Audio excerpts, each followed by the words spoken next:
contar todo o trabalho que ele fez nesses anos.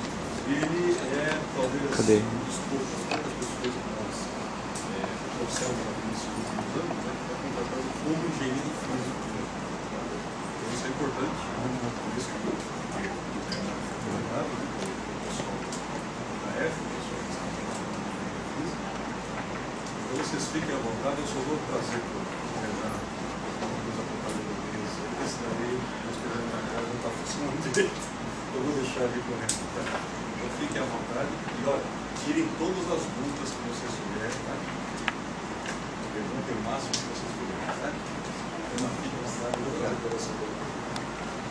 Boa tarde a todos. Obrigado pela presença de vocês. Um prazer muito grande estar aqui. É muito legal poder voltar para a universidade.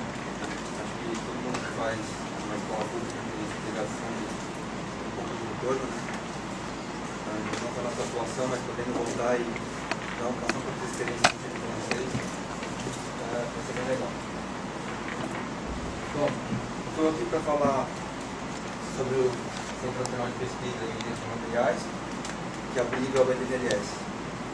Originalmente viria aqui o meu chefe, o Regis. Eu acho que depois do Fernando, o criador do curso, é o cara mais entusiasmado com a engenharia física que conheço. Ele tem dado oportunidade para engenheiros físicos desde a primeira turma. Então, enquanto ninguém ainda punha fé no curso e dava oportunidade para a gente fazer esse trabalho, ele sempre confiou. Ele sempre vem insistindo para que cada vez mais os engenheiros físicos se procurem. Então, esse ano mesmo a gente pegou, só no meu grupo, 3 estagiários de engenharia física. E a gente mandou um ônibus em São Carlos para buscar o pessoal. Então, realmente, o LNLS, eu acho que ele é o parque de diversão de qualquer engenheiro físico e qualquer físico. Ele é um paraíso porque você tem contato com tudo que você tem curiosidade de saber, com todas as tecnologias que você aprende ao longo do curso. Dá a oportunidade do dia a dia você vivenciar isso mesmo. Eu espero não dar muito sono em ninguém. Se estiver ficando chato, por favor, me interrompam. E com perguntas também, fiquem à vontade para interromper no seu momento. Eu pedi desculpa para vocês que eu não vou conseguir apresentar do lado de lá. A gente vai seguindo.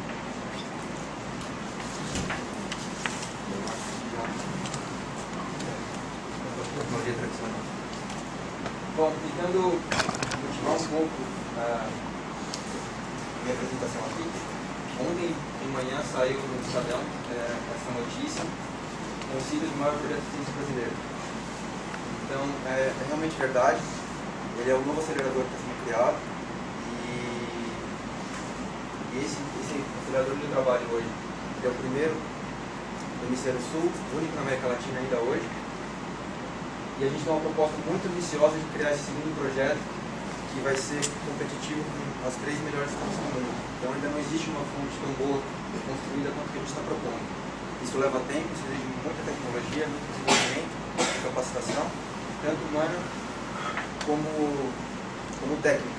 Né? Então a gente tem que desenvolver empresas nacionais e internacionais para que possam atender as demandas que a gente precisa.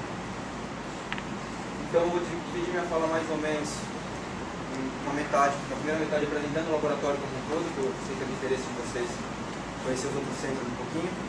E na segunda parte eu conto um pouco da minha trajetória para que vocês possam perguntar, tirar dúvidas, enfim, usar como uma referência, né, de como é que eu cheguei a trabalhar aqui, se isso é interesse de vocês, para quem gosta mais da área técnica, e pretendo fazer essa separação. Bom, então o CNPEM, ele é formado por 4 laboratórios nacionais. O LNLS, que é o Laboratório Nacional de Síntese, foi o original, que é onde eu trabalho.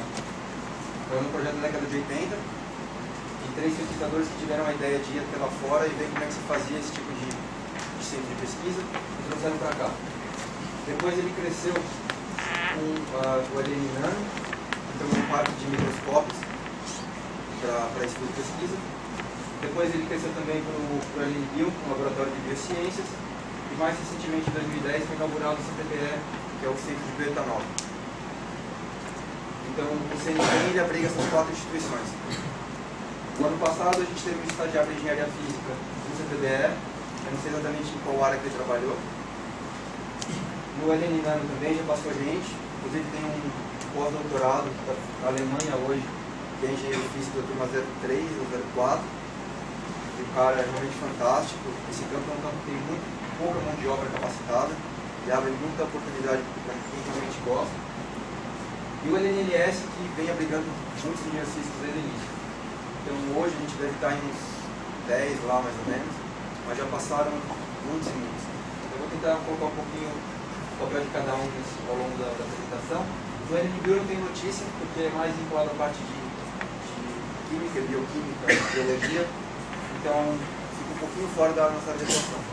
Mas para todos os outros, a gente já teve histórico de muito sucesso de engenheiros cíveis. Então esse é o nosso campus, em Campinas. Ele fica próximo ao Unicamp, do Polo de Tecnologia, próximo ao CCTV, no caminho para Mogi Mirim. Então a gente tem esse prédio aqui do LNLS, ele abriga o anel principal, esse prédio quadrado, e alguns prédios de apoio em volta. A gente tem o CTBE, que é aquela área mais nova, mais afastada. Também tem um parque bastante complexo para estudos de novas fontes de energia, por exemplo, do bagaço da cana. O LNBio, que é uma área um pouco menor aqui, eles não dependem tanto de espaço, e ocupam uma parte do prédio administrativo. E o LNNAM.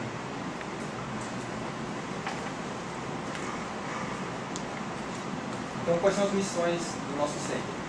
É a operação desses 4 laboratórios nacionais, que são laboratórios abertos.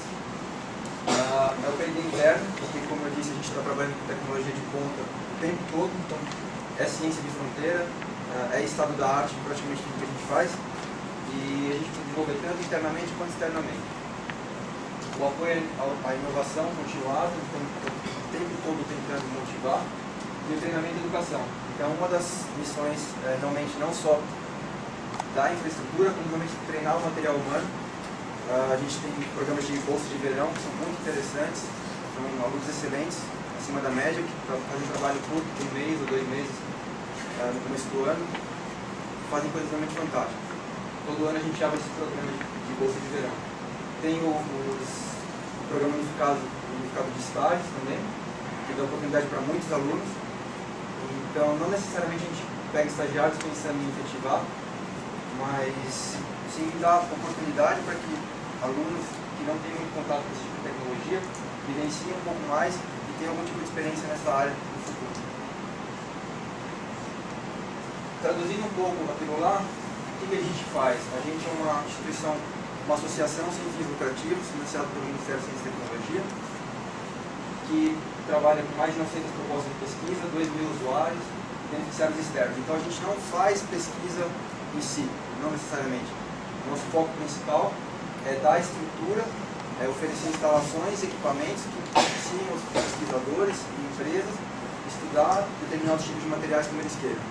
Então, existe algum tipo de informação que você precisa saber para avançar tecnologicamente, que você só consegue tirar dentro do ciclo, por exemplo, ou em alguns equipamentos no LNBio, ou no centro de bioetanol com uma parceria de desenvolvimento com a indústria para tornar economicamente viável a produção de etanol de segunda geração. Como eu disse, ela é a única fonte de ciclo da América Latina. Ela atua em áreas estratégicas, nanociência, materiais avançados, fármacos e altas energias, que é basicamente tudo que o engenheiro físico consegue lidar, né? Tem cooperação com diversos institutos na Alemanha, na Argentina, na China, enfim, com empresas multinacionais e nacionais. E ainda trabalha, como eu falei, na formação de recursos humanos desde o nível de iniciação científica. Então você pode fazer iniciação científica no LNLS. Tem um veterano nosso, 01, o Flávio, que trabalha comigo hoje. Ele é da segunda turma, portanto, de Engenharia Física, e começou lá desde a iniciação científica, passou pelo estágio, foi efetivado e está lá então há quase 10 anos. E até pós-doutorado, né? Então tem muito também esse tipo de associação com o doutorado sanduíche, que você tem a oportunidade de fazer esse intercâmbio para fora. Esse centro é interessante porque ele propicia muito intercâmbio. Diferente da indústria, ele é uma área que interessa você colaborar com o seu adversário, digamos assim. Então existem laboratórios similares fora do Brasil e está sempre alguém indo ou voltando para trazer um pouco de experiência e compartilhar com a gente o conhecimento que eles têm.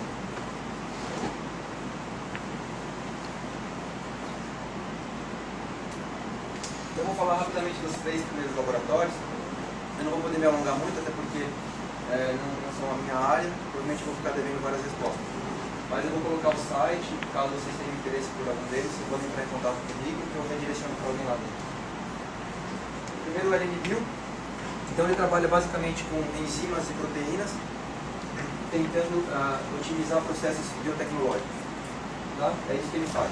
Tem uma série, tem um parque tecnológico lá, voltado para a produção e desenvolvimento de agentes bioquímicos específicos. Então a gente tem laboratório de bioensaios, que é uma plataforma para identificação de alvos celulares e novas drogas. Obrigado. Então tem o laboratório de bioensaios, tem esse sistema de desenvolvimento de fármacos, que tem toda uma rede encadeada que auxilia empresas no desenvolvimento de novas drogas. Tem bioinformática, tentando fazer simulação e modelagem de sistemas biológicos e medicamentos também. E tem essa parte de modificação de genoma, que trabalha com animais geneticamente modificados. Tá? Então, o LNBio é basicamente isso. O CPBE, ele é o centro de bioetanol, é o prédio mais novo. E ele tem fundamentalmente uma concepção sustentável. Então, ele busca o desenvolvimento de novas formas de energia, tentando extrair o máximo da capacidade do bagaço na cana, através de parte de mecanização e da parte de processos em si. Então, como é que ele funciona? Você tem uma parte voltada para a agricultura, que trabalha principalmente com a mecanização de baixo custo, de baixo impacto, perdão, porque você tem lavouras e o fato de você conseguir replantar a cana e otimizar o uso do solo tem muito a ver com a compactação que você faz na hora da colheita, por exemplo. Então eles desenvolveram máquinas específicas, uma envergadura bem grande, esse trem aqui tem uns 4, 5 metros de comprimento, para que você crie apenas trilhos na sua plantação e não compacte o solo todo com um trator, por exemplo, roçando. Isso exige muita simulação também, muito desenvolvimento. Eu mesmo quase, fui efetivado, eu quase fui trabalhar lá por um tempo, quando teve uma questão burocrática com os humanos. E é realmente interessante. Tem essa outra parte, que é a parte voltada para a indústria mesmo. Então eles têm aqui uma planta piloto, que eles tentam simular, nesse primeiro ambiente, todo o processo de extração de etanol de segunda geração, e dessa forma avaliar se ele vai ser economicamente viável ou não. Tá? Então eles têm reatores, toda a estrutura que é necessária, e parcerias com a indústria também, para fazer estudos fora, para tentar estudar a viabilidade desse tipo de energia. E também eles participam de treinamento de mão de obra para a indústria, e tem uma bioengenharia virtual que pensa em otimização de processos e também na sustentabilidade. Foi aqui que teve um engenheiro físico trabalhando no ano passado. Eu não tive mais notícias dele, não posso dar mais detalhes. O LNNano, ele é uma derivação do LNLS, porque ele começou para complementar o estudo que se fazia com a nossa máquina, mas ficou tão grande, tão importante, que ele acabou gerando um laboratório independente. Então, basicamente, o que se tem lá são microscópios de força atômica, de nivelamento, de varredura eletrônica, de transmissão. Até que vocês têm aqui um microscópio de varredura. Então, ele tem um parque bastante grande, um prédio dedicado, isolado, para estudos de nanotecnologia e obtenção de imagens, fundamentalmente. É aqui que trabalhou o engenheiro físico que eu falei, que está fazendo o pós-doc na Alemanha. Ele mexe com a eletrônica de transmissão, microscópio de transmissão eletrônica, ele exige um preparo de amostra muito sofisticado. E a análise de dados não é trivial, porque ele gera as imagens no espaço de fase. Então você não vê uma imagem quando você vê de força atômica, por exemplo, quando você vê de nivelamento, quando você vê de varredura mesmo. Você tem que fazer uma transformada desse sinal. E tirar artefatos e tirar defeitos, aqui não é uma coisa muito fácil.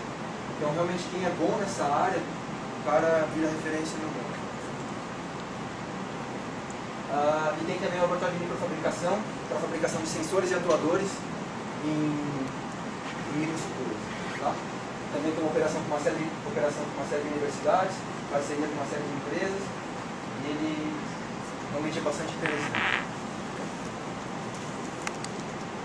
Bom, chegando no LNLS, se me sinto bem mais confortável. Essa aqui é a imagem do Sirius. Um conceito, um design conceitual do que virá a ser o novo prédio. Então, do que se trata? O LNLS, como eu disse, foi a primeira fonte de luz, ainda é única da América Latina, e o mais importante de tudo é que ela foi desenvolvida com 85% de desenvolvimento interno. Ou seja, a gente não comprou nada de fora. Hoje já existe uma grande quantidade de empresas que fornecem equipamentos de bancada. Então você quer montar um acelerador de partículas, você compra um acelerador linear de um cara, um booster de um outro, uma rede de um outro, você consegue mais ou menos montar. Na época não tinha isso tão desenvolvido, e o interessante foi justamente desenvolver tecnologia nacional. Então a gente conseguiu cultivar uma mão de obra extremamente qualificada para fazer coisas que não se vê em qualquer lugar. Quando eu tive a oportunidade de trabalhar lá, quando eu quis ir fazer o estágio lá, era justamente por isso, porque lá você tem o cara que é o melhor cara em vácuo, ou um dos melhores caras em vácuo no Brasil. Você tem um dos melhores caras em microfabricação do Brasil. Então, no mesmo ambiente, você consegue reunir uma quantidade enorme de pessoas excepcionais. Não só do ponto de vista técnico, digamos, de estudo, né, de conhecimento, mas pessoas com habilidades manuais refinadíssimas para corte de cristais, por exemplo, com uma criatividade absurda para desenvolver os sistemas que a gente precisa, e é realmente uma oportunidade muito interessante trabalhar com um pessoal desse. Hoje a gente tem 15 linhas de luz, vou falar mais do que uma linha de luz, com mais duas para serem desenvolvidas que devem ser lançadas até o final do ano. Então, uma linha de termografia e mais uma linha de uma técnica de varredura de espectroscopia com infravermelho, que é única no mundo. Na verdade, não é única no mundo, porque ainda não existe. Ela não existe em lugar nenhum, tem uma série de laboratórios tentando correr para ver quem chega primeiro e consegue gerar esse tipo de linha de luz para tirar os tipos de resultados que eles estão esperando. Você conseguiria, em vez de ter uma resolução, você combina o síncrono com uma FM e consegue uma resolução nanométrica para a espectroscopia de infravermelho, que é uma coisa inédita. Então esse é o prédio onde a gente trabalha. Esse aqui é o anel em si. O anel fica debaixo dessa blindagem, por questão de proteção. Esse daqui é o que a gente chama de booster. Ele é um acelerador menor que pega os elétrons acelerados do acelerador linear de carro subterrâneo, acelera até a energia do acelerador maior e então injeta todo mundo aqui para dentro, onde eles ficam armazenados, girando alguns milhões de vezes por segundo e gerando a luz que a gente quer utilizar para fazer a característica dos materiais. Então é isso que a gente quer. A gente quer pegar elétrons e gerar luz.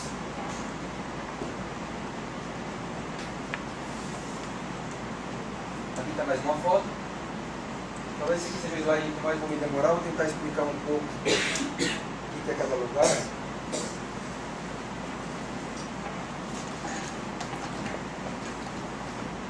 Bem, então essa é uma versão simplificada porque ela não contempla o booster, como eu falei para vocês. A gente tem um acelerador linear, que está lá no subsolo, uma linha de transporte, um booster, um acelerador e as várias linhas de luz. Eu falei para vocês que a gente tem 15 mais 2, certo? Muito bem. O acelerador linear ele funciona como se fosse uma TV de tubo. Então você tem uma cerâmica termiônica, por exemplo, um cátodo, e você vai arrancar os elétrons com uma diferença de potencial e fazer com que eles acelerem.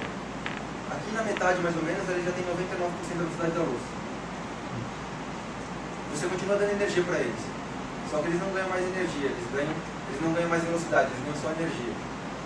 Então você vai dando energia até que essa energia seja a energia nominal de entrada no booster. Você passa por um ímã aqui, porque quando você tem elétrons a 99% da velocidade da luz, não é muito fácil controlar. Você precisa de um recurso para mais. Então você coloca um ímã muito potente aqui, que faz com que eles curvem de uma grande quantidade. Então você trabalha fundamentalmente com cavidades de radiofrequência, como se fosse um grande forno de micro-ondas, para acelerar os elétrons. Isso é o que dá energia para os elétrons. E quando você precisa fazer manobras com eles, você usa magnéticos. Então, é campo magnético de um lado para fazer a manobra e campo elétrico do outro para dar energia.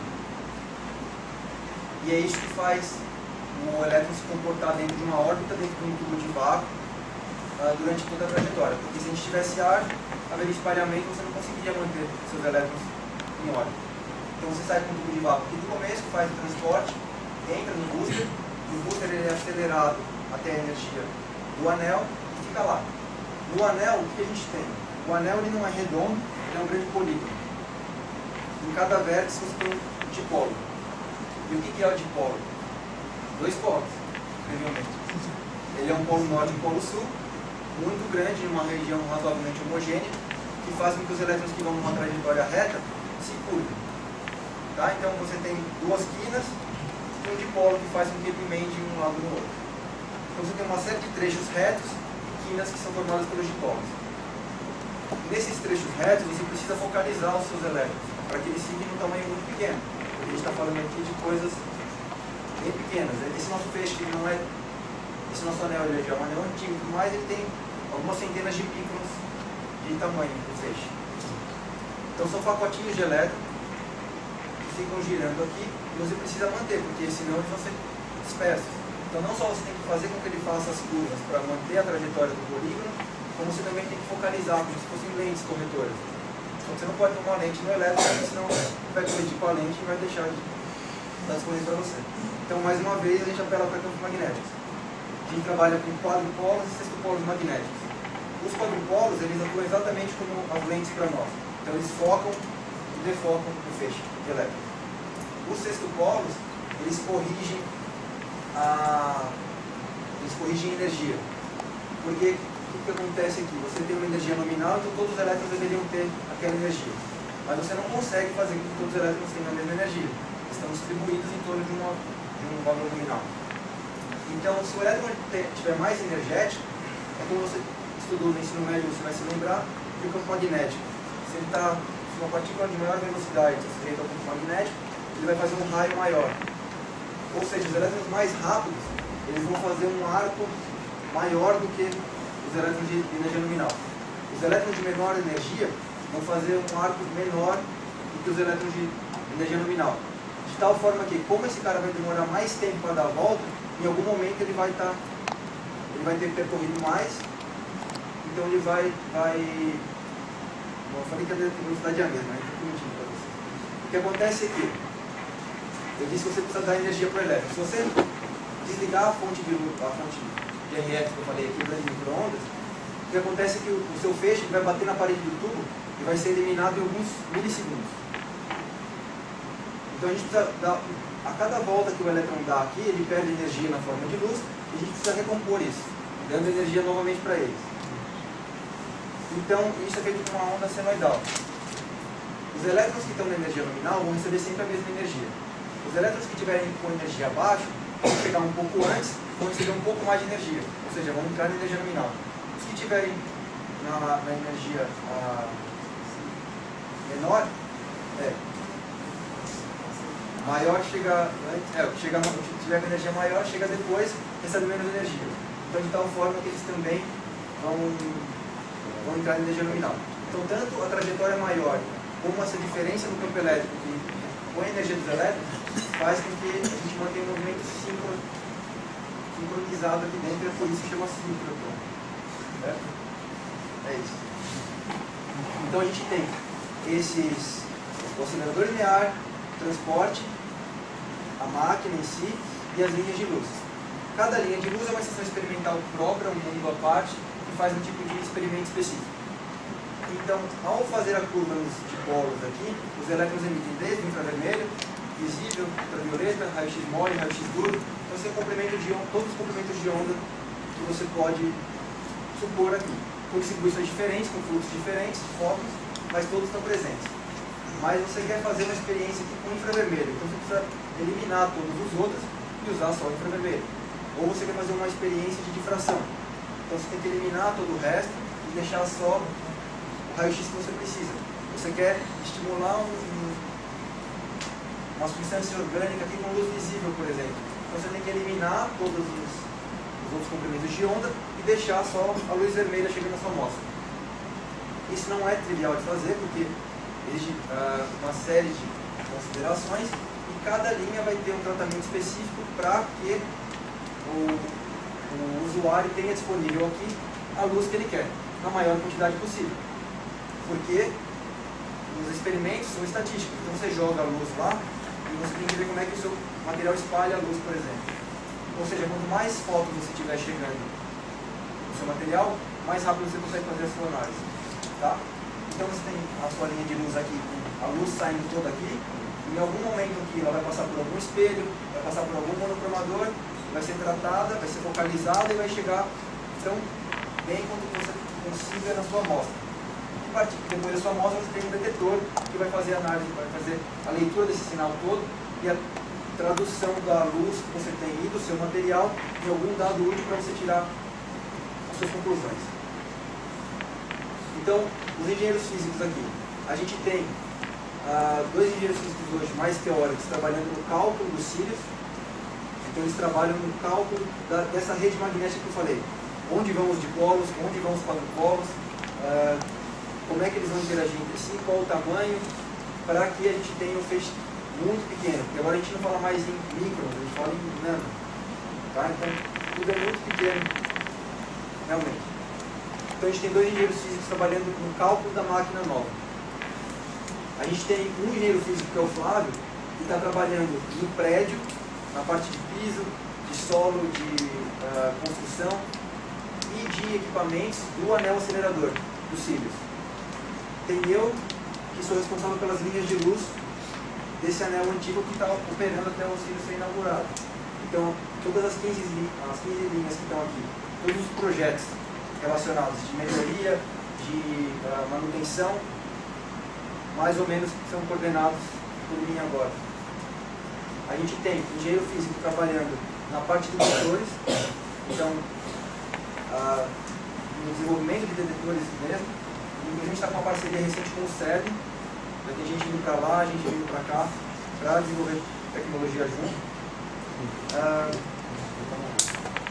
E a gente tem engenheiros físicos trabalhando também na parte de pesquisa, que é com máquinas mais ligadas aos pesquisadores, por exemplo, com uma máquina de ensaios mecânicos, que é bem próximo do cotidiano de vocês aqui, eu acho. E tem um estagiário de engenharia física, esse ano, trabalhando no grupo de ímãs, que é o grupo que constrói os magnetos. Então a gente tem dois engenheiros físicos trabalhando no projeto, de como os magnetos precisariam ser, e um estagiário de engenharia física trabalhando no projeto dos ímãs, então como se constrói esses ímãs que vão compor o anel.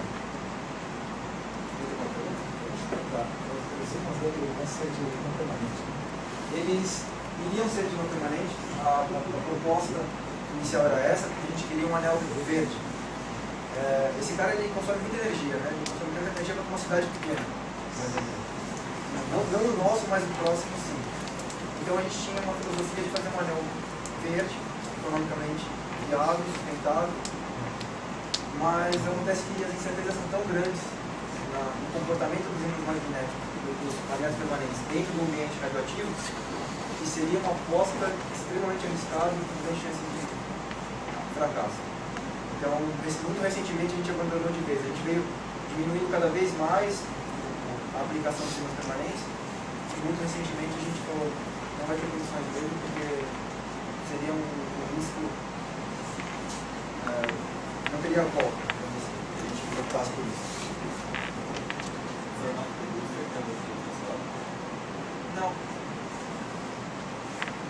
Não, na verdade, o que importa é justamente esse cálculo.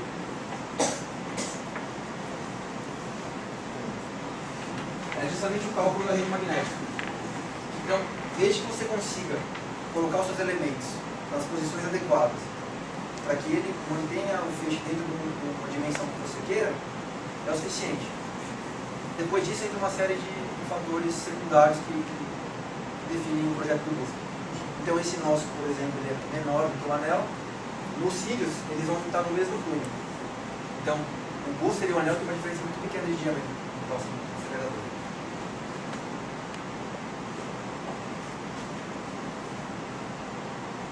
Então, esse é o Sirius.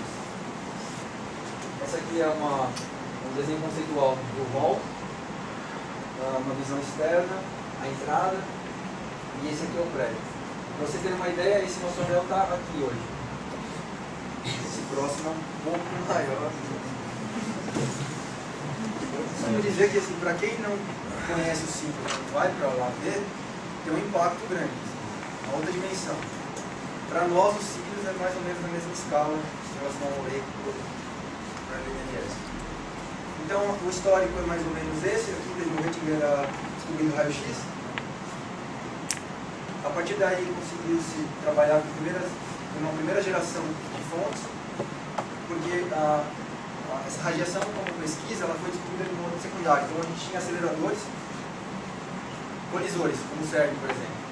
Descobriu-se que, ao acelerar a carga, você gerava radiação. Aí falaram, vamos fazer alguma coisa com essa radiação. Então, surgiram os aceleradores de primeira geração, que usavam essa energia espúria do colisor para fazer pesquisa. Depois veio a segunda geração, que é a do nosso anel atual, que já foi dedicada. Então, agora a gente cria um acelerador não para colidir nada, mas para manter o elétron em órbita o mais ordem possível e fazer exclusivamente pesquisa em materiais. E depois, a partir de 94, a gente tem o ESRF, que é um centro europeu, que chegou com os anéis de terceira geração.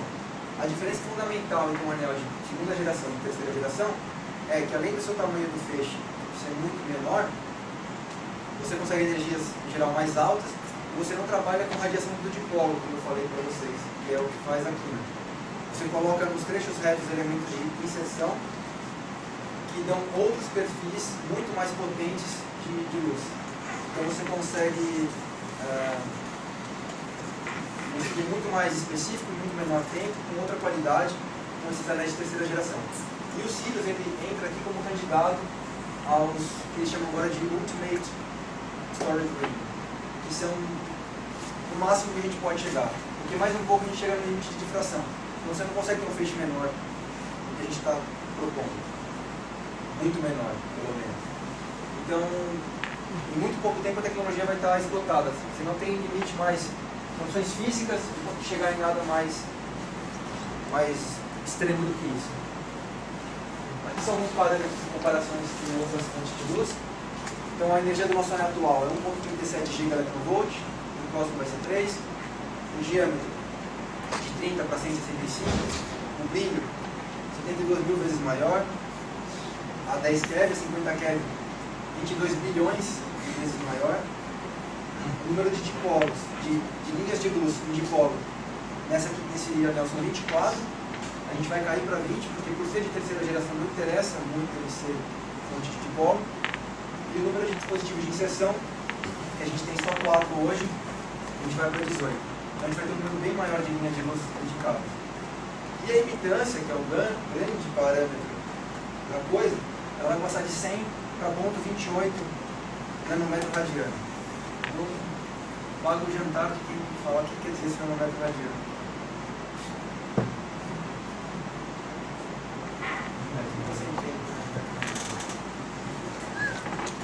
Isso aqui é o seguinte, ele é um produto da área do feixe pela divergência dele. Então, se você quer um feixe pequeno, ele tem que não só ser pequeno, mas a divergência dele tem que ser pequena também. Porque se ele for difuso, você não vai ter um feixe pequeno lá na frente, certo? Então, esse aqui é um número que mostra o produto dos dois. E a gente está falando em nanômetros aqui. Então, realmente, a gente consegue chegar no limite de estudo de coisas nanométricas com as linhas de luz e um bom fluxo de fótons para fazer isso rápido. Se você comparar com essas outras fontes aqui, o Sirius já é bem mais avançado do que todas elas. Então ele vai competir só com as que estão sendo construídas.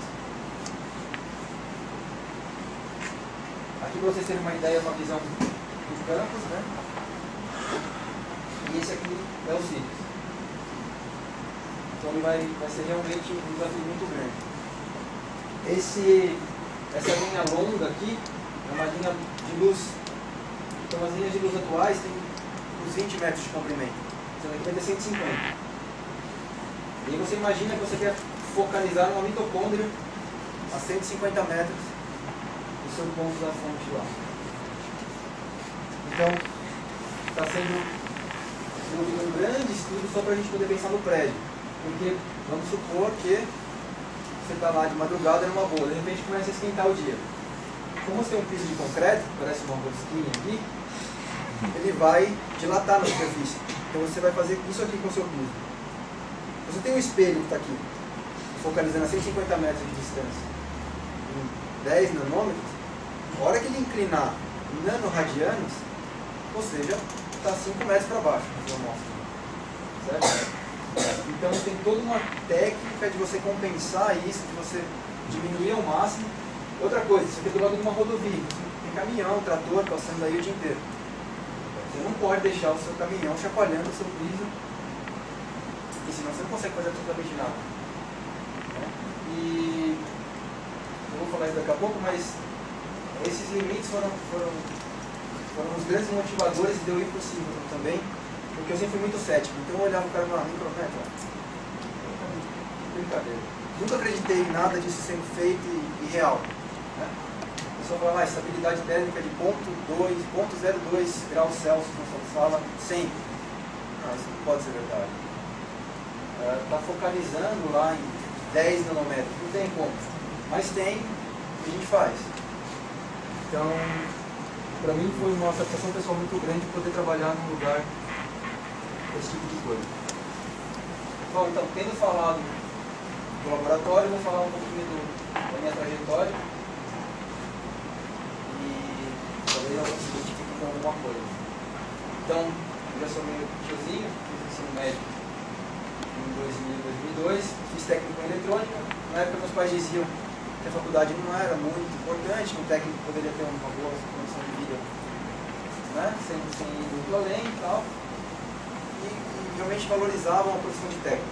Então eu fiz o técnico, aí fui procurar estágio, estava completando 18 anos, não tinha quem quisesse me pegar para o estágio, fui trabalhar numa empresa de alarme de incêndio. Aí trabalhei 1 ano nessa empresa, e eu detestava essa empresa de alarme de incêndio. O meu chefe era picareta, não dava estímulo nenhum para desenvolvimento, não aprendi a fazer nada. Ouro perdido da vida do Renan, foi isso aqui. Pode marcar.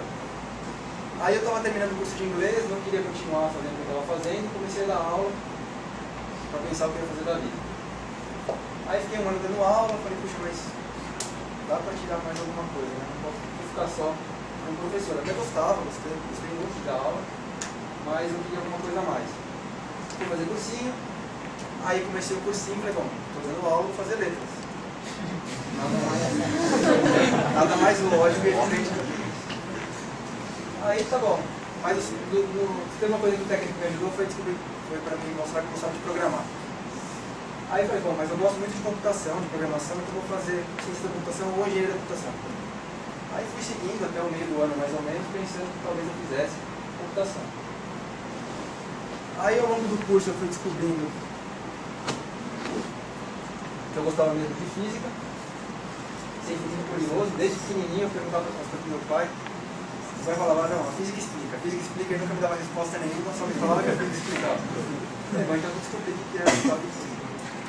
Eu vi que ia fazer física, até que um amigo meu que fazia engenharia mecânica na Unicamp me falou do curso de engenharia física da UFSCar, e fui olhar a emenda e tal, falei, putz, não só você tem uma formação de engenheiro, que é diferencial, que te abre uma série de portas, como estou trabalhando pensando em tecnologia, supercondutividade, biogenia, nanotecnologia. Não, então é exatamente isso que eu quero fazer. Aí prestei vestibular, prestei até física na USP de São Paulo, né, que é da dúvida, mas deu tudo certo, passei, fiz o curso, puxei as matérias para fazer em 4 anos, porque no 5º ano eu queria só estagiar, então fui fazendo isso. Aí o primeiro ano que eu estava lá, eu continuei dando aula, porque eu precisava me manter na faculdade, né, eu não tinha outras profissões, então eu continuei dando aula. A partir do 2º ano eu comecei com a licença científica no bolsa da FAPESP, que aí eu consegui entrar de fato, né, na área que eu queria e fiquei estabilizado tendo a fonte tendo dinheiro que a FAPESP me pagava. Com isso eu consegui me manter lá bem uns 3 anos. Aí chegou no final do 4º ano, eu falei, e agora, né? Ou um pouco antes, né, para prestar o processo seletivo. Comecei a olhar os processos seletivos e ela fazer dinâmica de grupo, ia fazer processo seletivo online. Aí o cara estava perguntando, se a gente for criar um picolé novo, você anunciaria primeiro no rádio, na televisão, no jornal? Eu quero vender picolé. Aí eu não queria trabalhar em banco, eu não queria consultoria, porque eu também não tinha nada para consultar, eu estava trabalhando em informática. E o ambiente de indústria também nunca me atraiu muito, porque eu não gosto da ideia de produção. Eu não sou totalmente avesso ao capitalismo, mas eu gosto de dinheiro só o suficiente para não ter que me preocupar com ele. Então, uma coisa que eu já falo, se vocês quiserem ficar milionários, então vamos pra cá. É menor. Vocês aprendam muito aqui, abrem a empresa de vocês, e também é super válida, né? Você vai ter muita coisa aqui. Uma outra coisa que me fazia pensar muito quando eu escolhi o LDLS foi que, se eu aprender a trabalhar com vácuo de 10 a menos 11, se eu aprender a trabalhar com nanoescala e realimentação em megahertz, eu consigo fazer um bocado de coisa depois dali. Então, eu achei que, na pior das hipóteses, ia me dar uma experiência muito boa em uma série de tecnologias e uma rede de contatos excelente. E aí, entrei em contato com os veteranos que estavam fazendo estágio lá. Eles me falaram do lugar, eu falei, então, só me sobra aí. E foi o que aconteceu. Aí fui fazer a prova, fiz o processo, entrei, foi tudo certo. Tive um bom rendimento lá no estágio. Fui contratado como engenheiro físico a partir de 2011. E também comecei já com esse mestrado profissional com uma ênfase em instrumentação científica que eu faço pelo CBTL. Porque hoje o tema é o desenvolvimento de uma bancada de alinhamento para os trechos retos dos cílios, porque a gente precisa colocar os quadrupolos, os sextupolos entre si com uma tolerância de 30 microns. Então é um fio de cabelo de tolerância que você pode errar entre os diversos ímãs em 2,5 metros. Né? Então meu mestrado é sobre isso hoje. E eu estou lá desde então. Então, a iniciação científica. Eu fiz nanotecnologia porque eu tinha interesse de ver como é que isso funcionava. E foi excelente para mim porque eu também vi que eu não queria a área acadêmica. Eu não tinha paciência para ser pesquisador. Ao mesmo tempo que eu queria trabalhar com a parte técnica, que eu não queria trabalhar com indústria, que eu não queria trabalhar com produção, eu não tinha paciência para trabalhar com física básica. Sabe, você ir para o laboratório todos os dias, para depois de 3 meses conseguir uma amostra que você coloca no criossato, ela queima. É uma frustração que eu não conseguia lidar muito bem com uma frequência muito grande. Então, eu descobri que eu não queria a área acadêmica. O que eu aprendi lá? Já tive o começo de técnicas de vácuo, então eu trabalho com 10 a menos 11 milibar. Claro, eu aprendi que dava para chegar até 10 a menos 6. E era difícil chegar em 10 a menos 6. Não fazia ideia de 10 a menos 11. Aprendi técnica de litografia óptica, ultravioleta, que é o mesmo que vale para raio-x. Então, também me deu uma base muito boa. Aprendi um ambiente de programação, o LabVIEW, linguagem de VE, são ferramentas fantásticas, principalmente o LabVIEW, né? Hoje a gente caiu um pouco em desuso, mas enfim. Aprendi elaboração de documentos científicos, porque a gente publicava paper, tinha que fazer relatório da FAPESP, etc e tal. Achei até legal que fiz uma matéria, acho que foi o primeiro ano, né, de produção científica, bastante interessante. E participei de congresso, então eu tive uma vivência boa da parte acadêmica e me preparou com vários recursos para quando eu cheguei no NLS. Então o meu trabalho era sobre propriedades eletrônicas de circulação de condutoras, para estudar mecanismos de transporte, etc. e tal. Foi bacana, foi bom tempo duro, mas que bom que acabou. Aí fui para o estágio, contei a história para vocês. Aí eu cheguei lá no estágio e meu chefe tinha uma ideia exótica. Existe um sistema que chama sistema Hexapod. Então, o que ele tem basicamente? 6 graus de liberdade. Você tem 3 pontos de apoio, aqui e lá atrás, que fazem com que você consiga fazer com que essas duas plataformas se movam uma em relação à outra, tanto em translação como em rotação, em todos os graus de liberdade. É o que tem naqueles carrinhos de simulador de realidade que você vai nos parques de diversão, são coisas parecidas com essa. E aí, o meu chefe já estava pensando nos cílios, quando eu cheguei lá, e tinha um sistema australiano que fazia o alinhamento dos berços, né, com todos esses magnetos, em sistemas parecidos com esse. Então eles colocavam lá os berços, várias toneladas em cima de um sistema não igual a esse, mas com a mesma filosofia, e o meu chefe queria ver se aquilo funcionava. Aí eu cheguei lá e estava todo empolgado que queria fazer um tal Hexapod. Então vamos fazer um hexapode. Só que ele não queria fazer um hexapode como todo mundo faz. Ele queria que fosse mais ou menos com a mesma filosofia que o australiano usava, que o canadense usava, para suportar os bestos com os magnetos. Então o que a gente tem aqui? A gente tem uma plataforma amarela e uma plataforma roxa. A plataforma amarela gira em relação à roxa. Ou gira, anda, né? Faz o que você quiser. Então você tem três esferas aqui, ó, uma aqui e uma lá atrás, e essas três esferas definem um ponto de apoio e definem um plano. 3 pontos no espaço definem um plano. Certo? Estão vinculados aqui e definiram um plano. Aqui você não tem essas hastes que se alongam em cima tudo. Você tem um motor que gira fora do eixo. Então, como ele gira fora do eixo, ele tem um batimento, ele é um motor excêntrico. E com dois motores excêntricos, você consegue fazer com que essa esfera fique dançando aqui no meio desse V. Então eu tenho um parzinho de motores aqui que controla a posição dessa esfera, um parzinho lá atrás que controla a posição daquela esfera, um parzinho aqui que controla a posição daquela esfera, e eu tenho que fazer o número de passos que o motor dá aqui, o número de voltas que o motor dá, fazer alguma coisa com essa plataforma de forma controlada. E o meu trabalho foi esse. Então o primeiro semestre de estágio foi construir esse cara. Eu cheguei lá, não sabia o que era um rolamento, não sabia absolutamente nada de mecânica.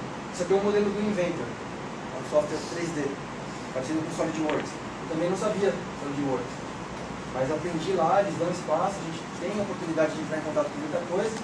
Então eu aprendi esse SolidWorks para fazer a modelagem mecânica e com o MATLAB eu fiz todas as equações, é um sistema de 6 equações trigonométricas.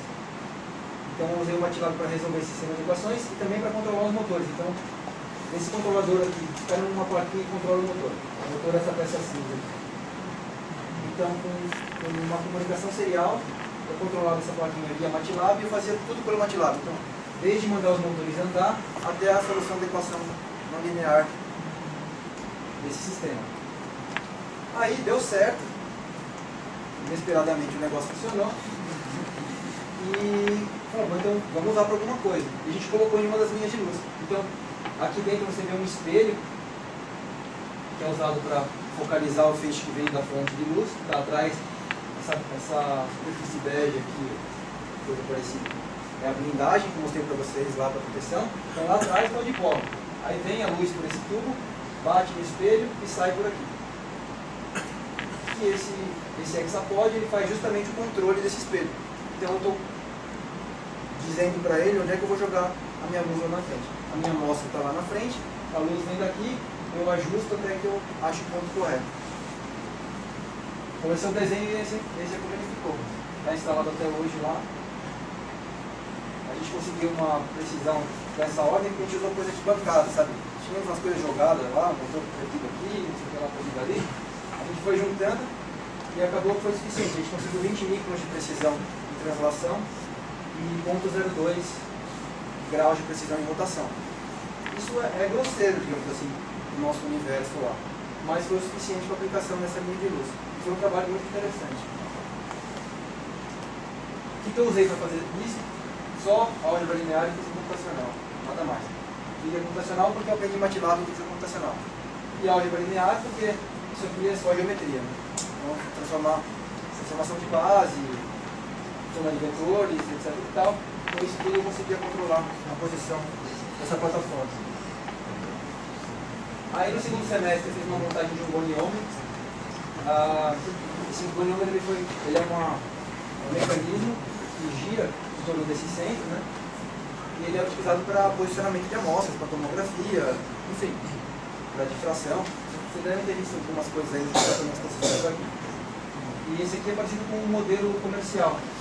Uma das coisas que o meu chefe sempre fala quando ele dá as apresentações é que toma cuidado com as fotos que vocês tiram e mostram pra gente, porque depois a gente consegue copiar exatamente o que vocês fizeram. Então é baseado no modelo comercial, a gente construiu ele todo em casa e a precisão que a gente chegou foi de 10 microradianos. Já é bastante boa. Eu já tenho operação também de uma linha de luz para tomografia. Oi? No anterior, você usou cálculo matemático no MATLAB e a programação da DIL? Não, fiz tudo no MATLAB. Até a conexão... Até a programação serial. A abrir portas seriais, seria um driver serial, e tudo via MATLAB. Desde o começo. Depois a gente fez, montei esse link stopper, que estava na mesma linha que está o Hexapod. E por que ele serve? Ele é para linhas de espalhamento de baixo ângulo. Então você tem uma amostra que espalha pouco o seu raio-x, você joga o seu raio-x lá e ele vai sofrer uma ligeira dispersão.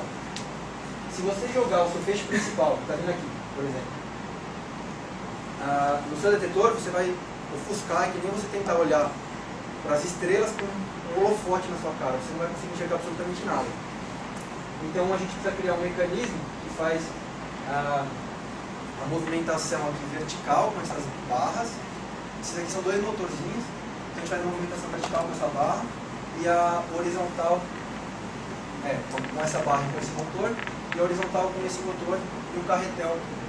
E essa fita é uma fita de capa, então é um material transparente a raio-x. Então tudo isso é uma série de tecnologias que, se você vai se familiarizando, pode ser muito útil um dia para você. Quem sabe você, de cara, você não vai saber que uma coisa dessa existe. Então a gente desenvolveu isso aqui tudo, e também é um sistema de posicionamento. Então essa mira, isso aqui vai ficar num ambiente evacuado, você vem com o seu tubo, o seu raio-x está entrando aqui. E você vai colocar uma bola de chumbo aqui, ou alguma coisa, pindaio, ou outra coisa qualquer, para blindar o seu raio-x. De forma que o seu feixe principal pare aqui, e você só veja no seu detetor que está ali atrás, aquilo que importa para você, que é a informação do feixe difratado. Então isso foi um estágio. Aí fui contratado e comecei a trabalhar mais com linhas de luz. Então, a primeira, mais no conjunto da obra, né? Então a primeira linha de luz que eu peguei foi a linha de tomografia. Foi a maior zica que podia existir na face da Terra. O pesquisador que propôs isso, que não tinha absolutamente nada da técnica, falou, é muito fácil de fazer. Pegou uma verba miserável com a FAPESP e foi embora. Não satisfeito e foi embora.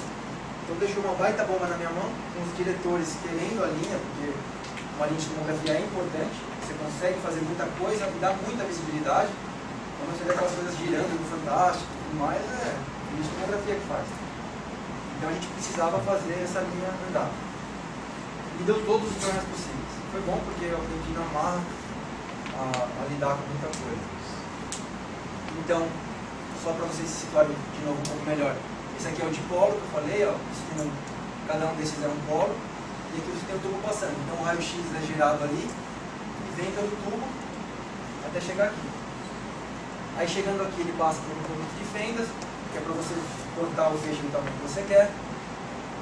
Você passa por uns itens de separação de ambiente de vácuo, você não pode correr o risco de ter um acidente aqui em algum item e comprometer todo o seu anel. Se você quebrar o vácuo do anel, você mata todas as 16 linhas de luz. Você não consegue fazer mais nada, vai ficar meses parado até você conseguir recuperar. Então tem um monte de coisas de segurança, não só pessoal, como de equipamentos também. Depois você passa por um monocromador, que é o cara que vai fazer a seleção de energia do feixe naquela que você quer, e até chegar no ambiente de amostra. Então, tudo isso daqui é sempre fechado por causa da radiação, para garantir a proteção pessoal. E aqui dentro você tem seus conjuntos de estágios autorizados para fazer controle de tudo isso e fazer esse experimento. Qual que é a vantagem da engenharia física, pelo menos no primeiro momento? É que eu tenho condições de conversar com todo mundo, ainda mais... eu não falei isso. Quando eu fui escolher o estágio, eu fiquei entre o grupo de Limas e o grupo de projetos. E por que eu escolhi o grupo de projetos? Primeiro, porque eu queria uma experiência de engenharia. Eu já sabia como era a faculdade, eu já sabia como era ciência básica, como tecnologia, mas eu não sabia como era ser engenheiro. E eu queria saber como é que era ser engenheiro. Então, por isso que eu escolhi o grupo de projetos, porque ele é muito mais aplicado. E segundo, porque eu sabia que tinha maior chance de ser contratado. Então, foram as duas razões que me fizeram escolher o grupo de projetos. E aí, o que aconteceu? Tanto na coordenação das linhas de luz, se eu precisar conversar com o pessoal de vácuo, eu consigo conversar com eles nos termos que eles usam, porque eu sei do que eles estão falando. E eu preciso saber do vácuo, porque a minha linha está em vácuo. Isso tudo é controlado por software. Se eu precisar sentar e programar parte do código com o pessoal de software, eu também consigo fazer isso, porque porque eu tive base para fazer isso. A parte de ótica, eu não sou especialista em ótica do meu grupo, mas, ao mesmo tempo, eu consigo discutir com ele a parte de difração, a parte de condução térmica dos cristais, etc., porque tudo isso está na base do curso. Né? O grupo de eletrônica, que está lá montando plaquinhas, se eu precisar sentar e soldar as coisas com ele, fazer os cabos, eu também faço isso direto. Então, uma das vantagens, não que nada que um engenheiro não possa aprender ao longo do tempo, mas a gente sai, eu acredito, com uma vantagem inicial, por já ter visto muita coisa ao longo do curso, você já consegue dialogar, e o que você tiver que aprender, você vai aprender rápido, porque você já sabe um pouco daquilo lá. Esse aqui é um exemplo de um monocromador. Vocês vão ver ainda, talvez em estado sólido, só, está moderno, fenômenos de difração. Então você tem o seu feixe vindo aqui, ó, com todas as energias, raio-x, infravermelho, etc. E tal. O infravermelho, você sabe que ele esquenta. Então você tem que resfriar esse primeiro cristal. Isso já é uma engenharia fantástica. Você tem que trabalhar, tem que refrigerar e ao mesmo tempo não colocar vibração no seu cristal.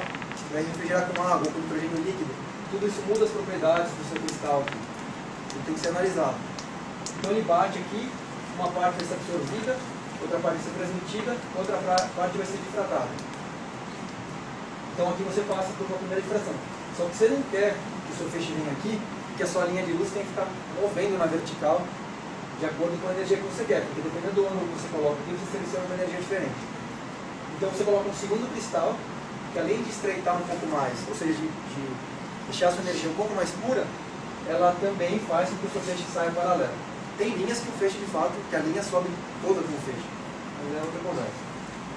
Então esse aqui é um monocromador típico. Você tem um feixe principal cheio de energias aqui, batendo, difratando, e vindo aqui purinho, com essa cor vermelha, azul, o que você quiser, até chegar no seu usuário. Isso aqui é uma parte do monocromador. Então, esse daqui é o segundo cristal do monocromador da linha XRD1, que é uma linha de difração de raio-x. Por que ele tem esse formato tanto estranho aqui? Porque eu quero, ao mesmo tempo que a luz bate e difrate, eu quero que ela seja focalizada. Então, eu utilizo as propriedades elásticas do silício puro, esse aqui no caso de silício, para curvar a quantidade que eu preciso. Então, isso daqui é realmente fino, tem poucos milímetros de espessura, e eu consigo colocar uma força aqui que eu curvo esse cara. Ele tem essas ribs ao longo do cristal, que é para evitar que ele dobre também no outro sentido. Então, você aperta o cristal de um lado, aperta do outro, ele vai começar a curvar. Olha que a luz bater, ele vai não só ser selecionado a energia, como também vai ser focalizado no seu ponto. E esse cara vai preso num sistema desse. Então você tem 3 motores aqui, atuando em sistemas. Essa peça está fixa no motor e essa outra peça está fixa nesse sistema aqui. Então você consegue fazer o motor atuar em uma das partes, e isso daqui também é uma peça única de titânio. Então você tem aqui 2 décimos de espessura desse material, que também confere ao titânio uma propriedade elástica. Ou seja, você consegue, fazendo uma força aqui, você consegue deformar o titânio sem deformar plasticamente. Então você consegue recuperar, é um movimento repetitivo, reprodutivo, com vida útil infinita, se você não exagerar no deslocamento. E você consegue, de forma suave, controlar a posição. Esse cara controla o alinhamento desse tipo aqui, tem um outro que controla isso aqui, tem um outro que controla isso aqui. Então, essas 3 peças laranjas, cor de laranja, elas fazem com que o segundo cristal fique perfeitamente paralelo com o primeiro. Porque se ele não estiver perfeitamente paralelo, você mata o seu feixe. A hora que ele sair daqui e bater aqui, ele vai difratar em algum outro lugar ou vai ser absorvido. Então você tem que garantir esse paralelismo perfeito.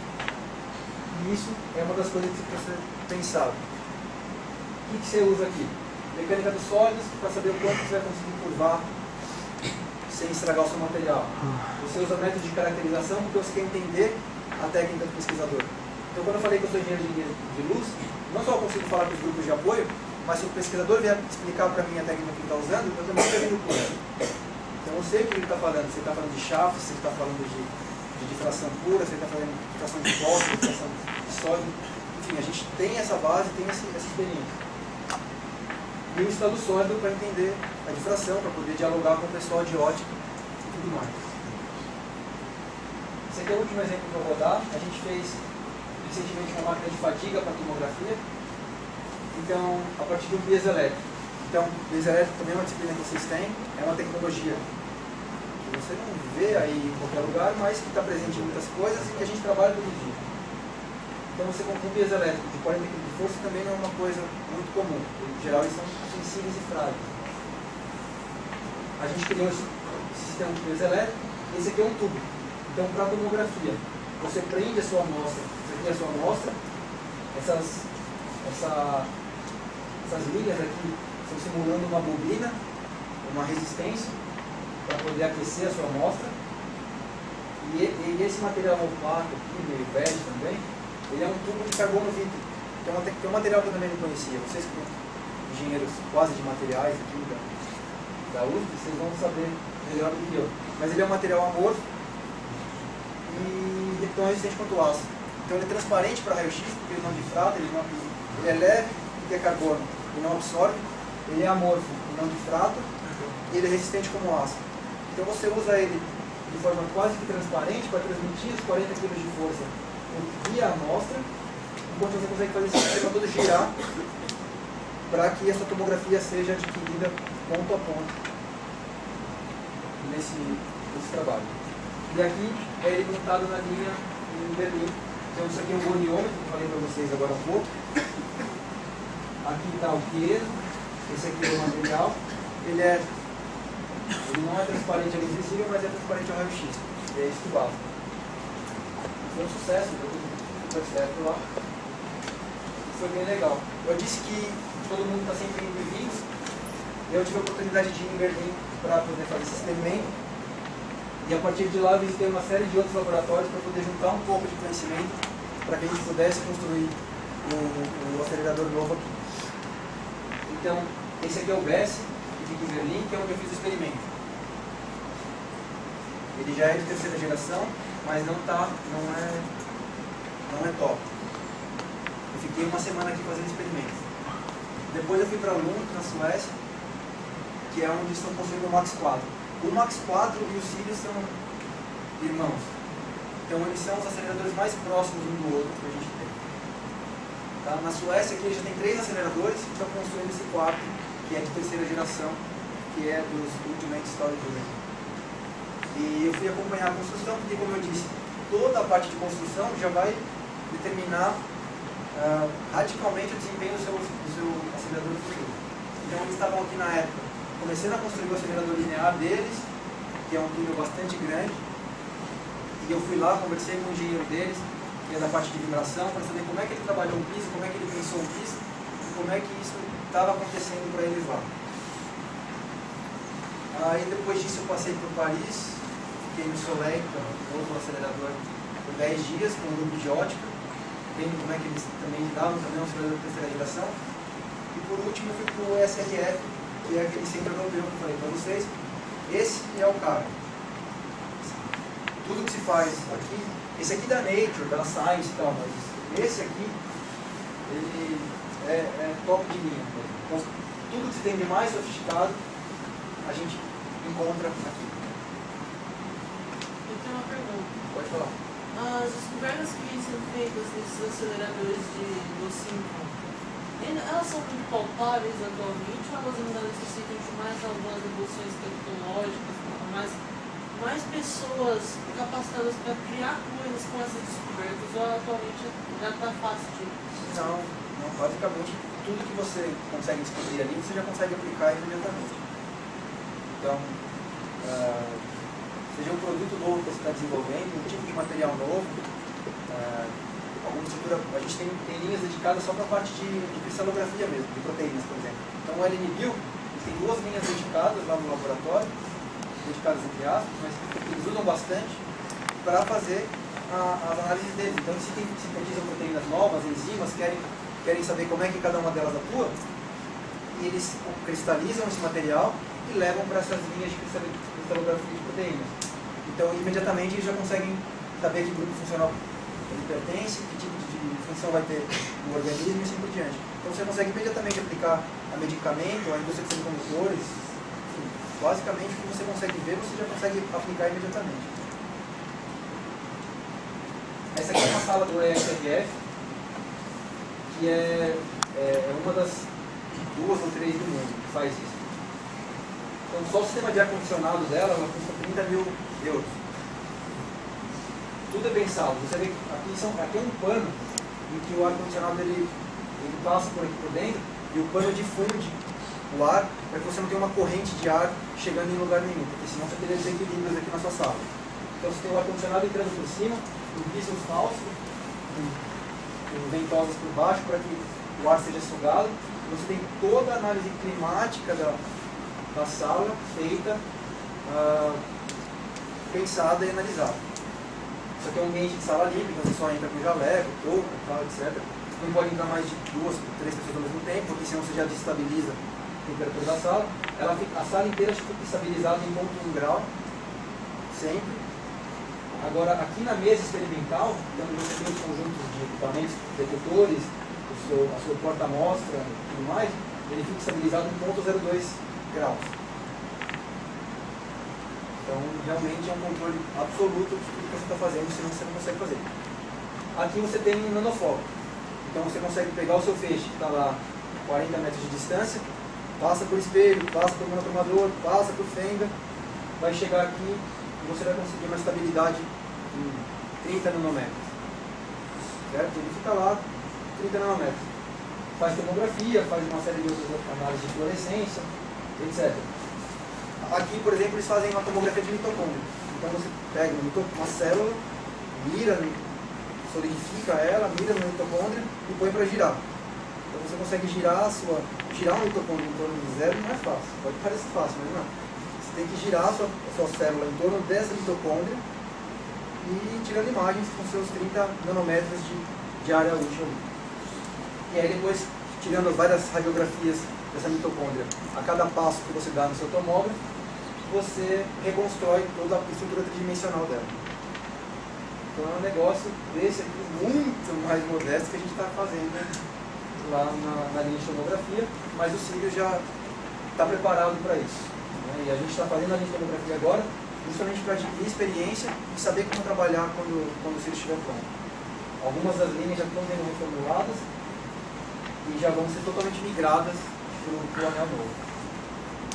Tá? Então isso deu realmente um lugar fantástico. Eu fiquei 10 dias com uma pessoa que me ensinou muito, o cara era muito didático, gostava muito de ensinar, e ele era o líder do grupo de dispositivos avançados desse lugar. Então eu imagino que o cara não era pouca coisa. Me despendeu uma quantidade de tempo enorme. Realmente foi muito atencioso comigo. Essa é uma vantagem desse tipo de ambiente em relação à indústria. Né? Porque aqui você tem gente querendo colaborar. Você tem sempre gente indo e voltando, você tem todo mundo querendo ajudar para um bem comum. Enquanto na indústria a competitividade é muito grande, você não tem o mesmo tipo de facilidade. Perguntas? De cada vez. A ideia do Círio, depois que for concluído, é desativar o símbolo. Porque não vale a pena economicamente manter os dois. Até foi pensado em manter um outro público, a gente diminuiria a energia do anel atual para que atendesse a outros usuários, mas a máquina não é muito estável nessas energias mais baixas e então não valeria a pena. O que fazer com o material que vai ser descartado quando o laboratório no antigo fechar? Não sei ainda. Porque está todo mundo muito concentrado no projeto novo. Provavelmente a gente vai doar o que for possível para a universidade, provavelmente pessoas com interesse. Existe muito. Um laboratório desse porte fecha, por exemplo. Aí tem a Argentina quer comprar um acelerador e não tem. Eles nem compram, a gente tira daqui e instala lá. Então isso existe também. Pode ser uma saída. Não está nada definido. Pode repetir as áreas em que os engenheiros físicos que trabalham com você atuam? Tem física de aceleradores, que é na parte teórica. Tem no projeto dos magnetos em si. Tem na parte da máquina, nos projetos mecânicos da máquina. Tem eu nas linhas de luz. Tem detetores. Tem na parte tem os pesquisadores mesmo na área de metalurgia, de materiais. Tem o pessoal de RF também, então tem o pessoal dos ímãs que fazem as curvas, tem o pessoal que dá energia também, o engenheiro físico. Então tem engenheiro físico praticamente em todos os grupos. E realmente é muito bem-vindo, porque é uma mão de obra que facilita. Você não precisa ensinar desde o começo, porque a pessoa já teve experiência com a faculdade, já sabe a linguagem, né? E em geral são bons alunos, pessoas dedicadas que têm interesse por ciência. Então, sempre muito, o meu chefe, o cara mais entusiasmado, ele sempre estimula muito os engenheiros que vão para lá. Aquelas linhas de luz, elas podem funcionar ao mesmo tempo ou Não, tudo bem. Tanto que acredito que vocês já tiveram problema em uma delas que afete o anel, você vai parar todo. Mas a gente trabalha. As linhas de luz funcionam de segunda-feira às 7 da manhã até sábado às 7 horas da manhã. Então 24 horas no segunda a sábado. Você conhece outro projeto do tamanho do qual você trabalha, onde cabe mais engenharia física, além disso aí? Teria que pensar um pouco. Desse porte, com certeza não, porque realmente é um projeto de vários milhões, que exige muito, e o governo está apostando nisso agora. Então, é um momento muito bom. Até o ano que eu entrei, contratava-se muito pouco, porque era uma estrutura limitada, que estava com mão de obra bem estabelecida e não tinha por que mais gente. A partir do ano que eu cheguei para estágio, foi quando o CIRIS foi aprovado e começou a sair a verba, então de lá para cá já inflou, não chegou a duplicar, mas estamos quase lá, em termos de pessoas trabalhando. Você já chegou a receber outras propostas de outros lugares, bem diferente do estágio atuando agora? Eu não fui atrás. A maioria dos meus colegas estão fazendo uma coisa e continuam pesquisando, prestando concurso, etc. Eu tenho muito bem comigo que, enquanto o filho estiver para sair, eu vou ficar porque, sabe, eu não vou ter condições de acompanhar um momento histórico desse porte em outro lugar, nesse momento. Então, eu até tive uma proposta de fazer um doutorado na Alemanha, 2 anos atrás. Foi muito tentador não ir. Mas eu estaria me especializando num tema de produção de lentes de raio-x, que não necessariamente eu gostaria, e eu descobri que eu gosto mesmo dessa parte de interação com disciplinaridade que o projeto me dá. Eu trabalho com todo mundo, conversando com todo mundo. Então, provavelmente eu não ia querer seguir academicamente isso. Foi difícil, mas foi a única proposta clara que eu tive.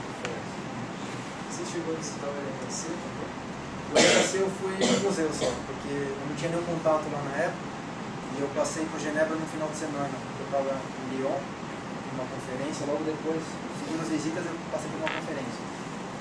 Então eu fui até lá no museu e tal, fui no lugar, mas não pude entrar. Mas é mais ou menos o mesmo princípio. Eles também devem completar a chefia. Acho que sim. Tem pessoas da LNLS já trabalhando no LHC. Teve gente que foi visitar agora por essa colaboração de detectores. E o nosso sistema de vácuo do próximo anel vai ter que ser feito com um tratamento específico, uma técnica que chama NEG. E várias pessoas do departamento de vácuo foram para lá, ficaram 2 semanas lá fazendo treinamento no LHC para poder trazer isso para cá. E agora a gente está desenvolvendo em casa o que falta.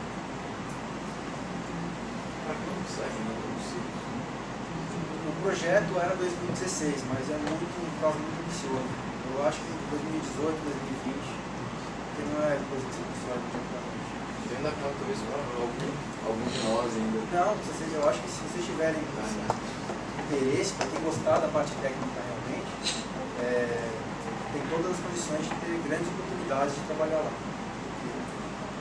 Se se estiver pronto, vai estar ainda precisando das linhas de luz, porque você vê, esse daqui começou em 94 a operar, eu acho. E a gente está fazendo linhas de luz até hoje. Né? Então tem sempre espaço. Coisa? Existe o risco do governo, de repente, parar de financiar esse projeto? Existe. A gente não sabe o que vai acontecer com a economia. Né? Mas eles realmente encaram isso como uma questão tecnológica de importância vital. Estratégica. Totalmente. Eu coloquei algumas perguntas aqui que eu acho interessantes. Então, por que na engenharia física?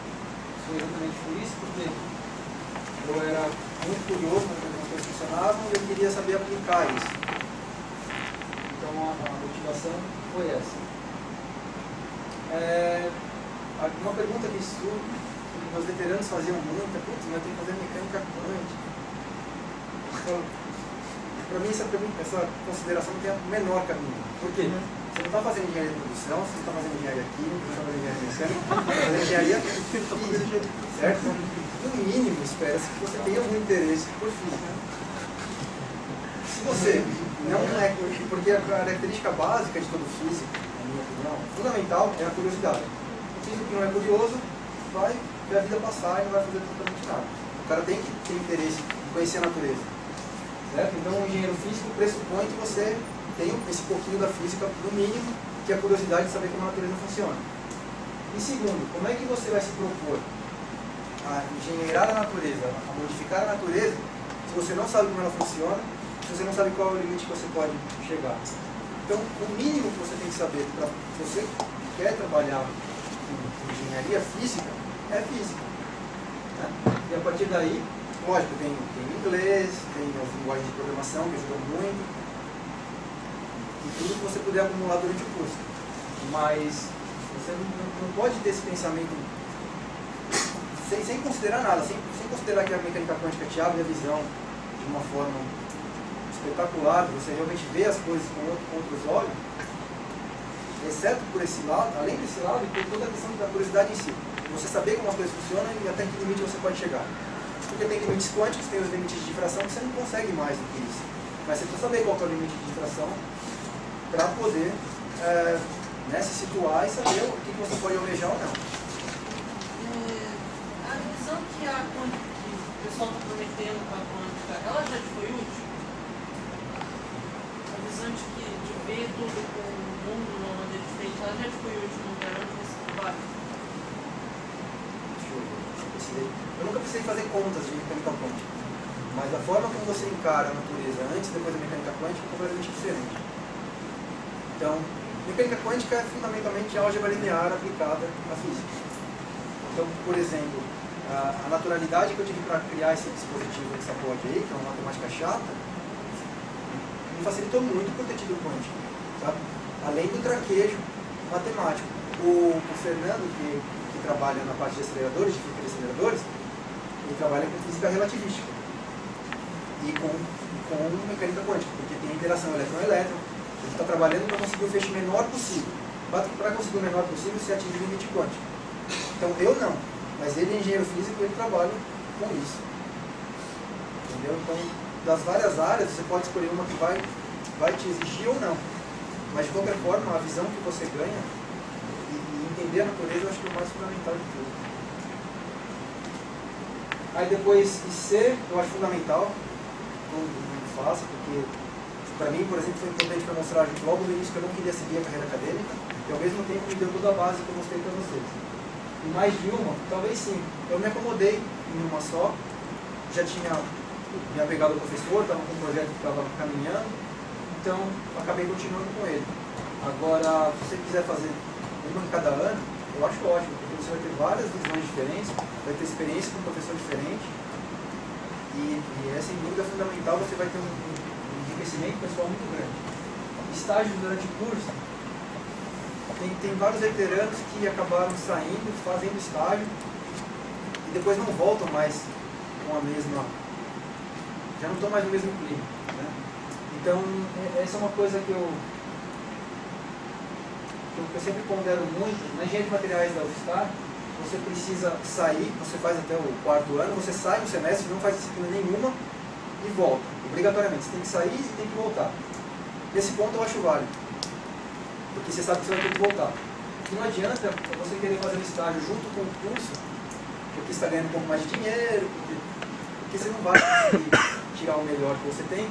O estágio vai te consumir um tempo precioso que você poderia estar formando uma base melhor.